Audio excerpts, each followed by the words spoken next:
Most people get this wrong. They assume all sales and engagement platforms work the same way.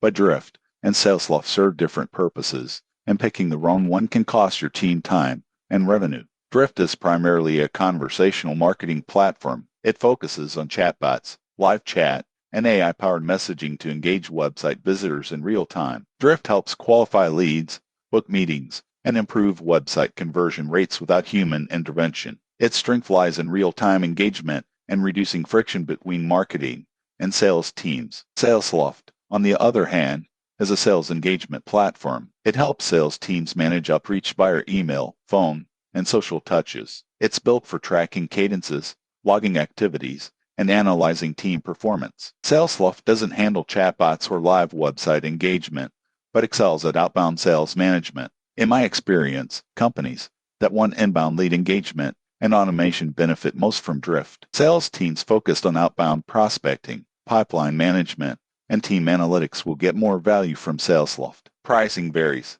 Drift tends to be more expensive, reflecting its AI-driven capabilities and real-time automation. Salesloft charges per seat and is often priced according to team size and functionality. Both platforms have integrations with CRMs like Salesforce, but implementation can take time. The surprising truth is that they are not interchangeable. Using both together can be powerful, but if you pick one expecting it to do everything, you might be disappointed. In conclusion, Drift is ideal for marketing teams looking to convert website traffic, while Salesloft is best for outbound focused sales teams. Knowing your primary business goals will help you choose the right platform. Subscribe for more honest sales and marketing software reviews to make smarter decisions.